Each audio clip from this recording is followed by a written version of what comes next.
අතීතයේ සංජීවක නම් ශක්තිමත් ගොනෙක් වනාන්තරයේ මඩ වගුරක එරී සිටියා. පසුව මඩෙන් බේරුණු ඔහු යමුනා නදී තීරයේ සහරවත් තනකොළ කමින් සතුටින් ජීවත් වුණා. දිනක් වනාන්තරයේ රජු වූ පිංගලක නම් සිංහයා ගොනාගේ භයංකර හඬ ඇසී බියටපත් වුණා. දමනක සහ කරටක නම් නරියන් දෙදෙනා සිංහයා බිය වී ඇති බව වටහා ගත්තා.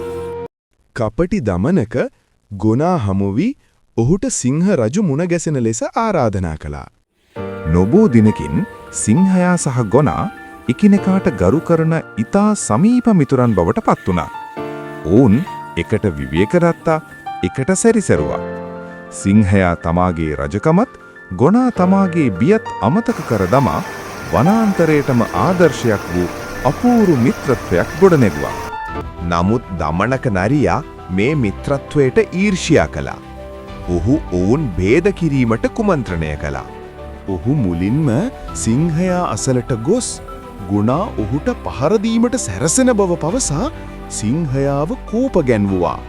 ඉන්පසු ගොනා අසලට ගොස් සිංහයා ඔහු මරා දැමීමට සැරසෙන බව පවසා ඔහුවත් මුලා කළා.